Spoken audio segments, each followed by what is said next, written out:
Hello everyone, and welcome to another video. Today we're going to be reviewing batch 2 of Accurascale's newly detailed Class 55 Deltics. So then, let's get straight in with looking at the box.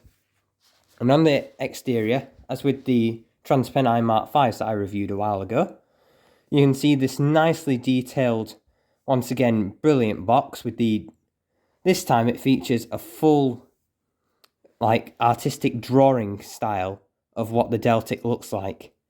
And I must say, just from the box alone, even though it's just black and white, that does look really rather nice. In the bottom here, we've got it saying it's a BR Type 5, Class 55 Deltic, as we know, telling you the scale, 00 gauge. If we move to the side here, just tells you Accurascale and their website. And then on the other end, we reveal what locomotive we actually have today. We have the 55004 Queen's Own Highlander in the BR Blue livery. So then, let's open the box and see what it's like inside. Now that we've removed off the front of the box, we are then revealed with this first warning sticker, which looks just like modern day warning panels or stickers they have on the side. It says you must read the instructions on the reverse for operating your model. And if you'd like to read that, feel free to pause the video now and have a read. Basically just tells you different sort of chips you should be using, power volts and all that for differences between DC and DCC that are suitable for this loco. We then get this bag here. If we open that and pull out what's inside.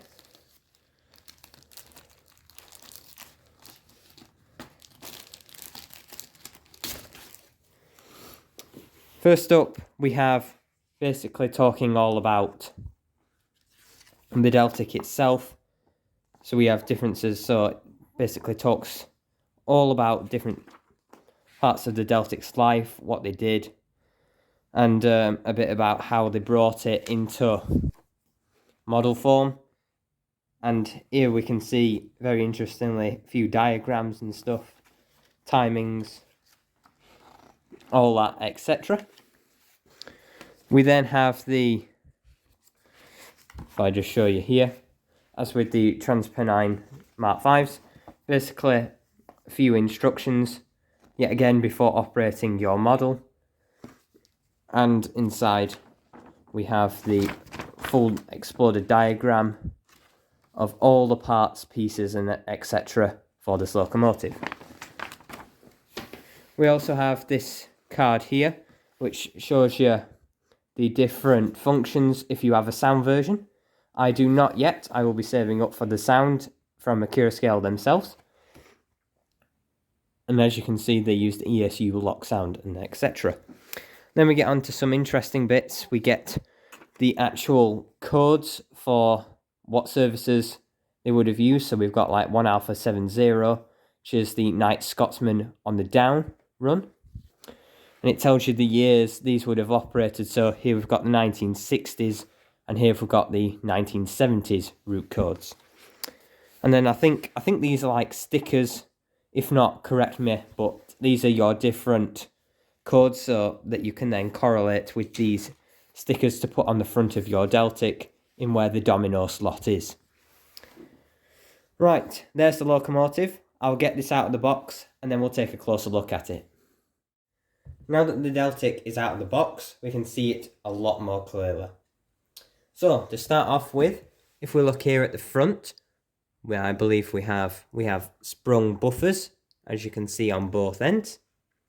We have separately fitted lamp irons here and here and here, along with separately fitted handrails running up the sides here and here.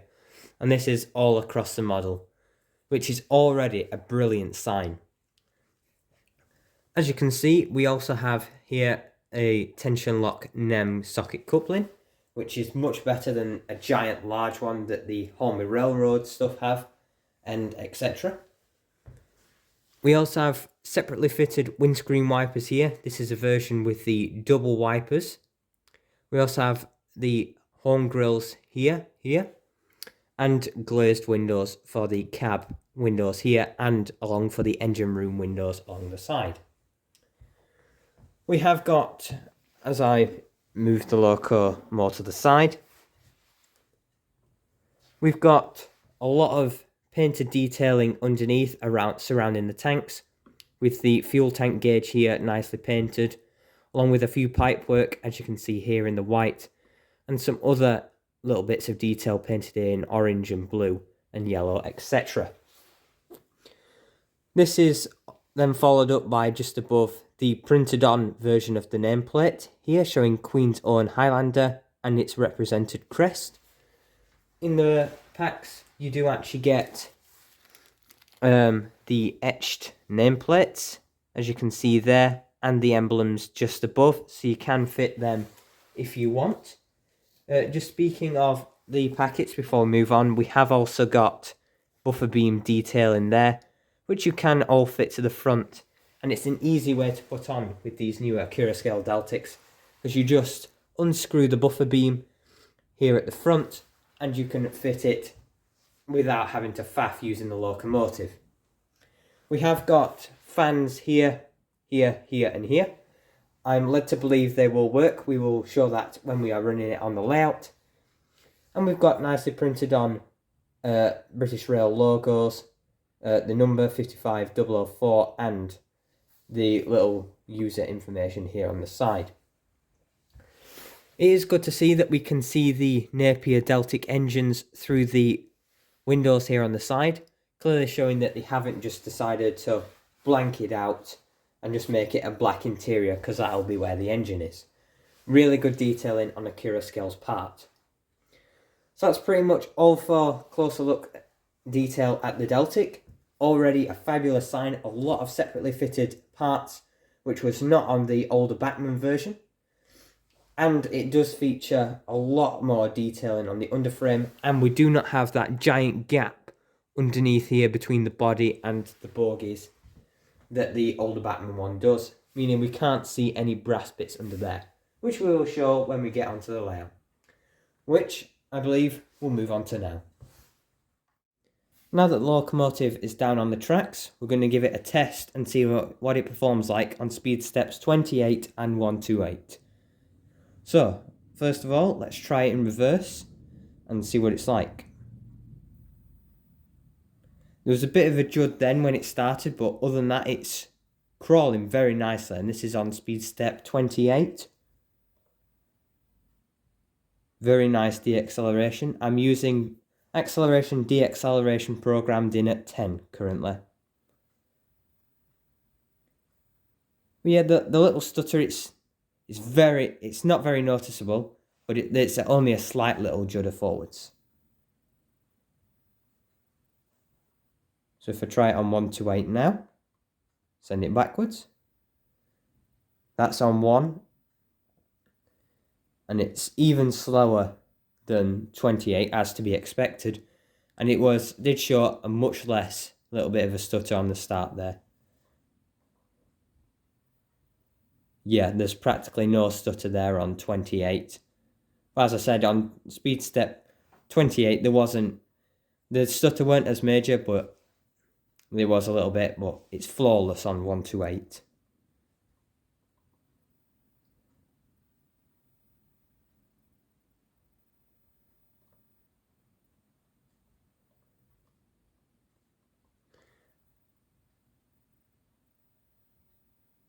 Yeah, that is just perfect. So with that, I'll get some carriages on it and we'll have a little running session with them. And that's pretty much it for today's video. Thank you very much for watching.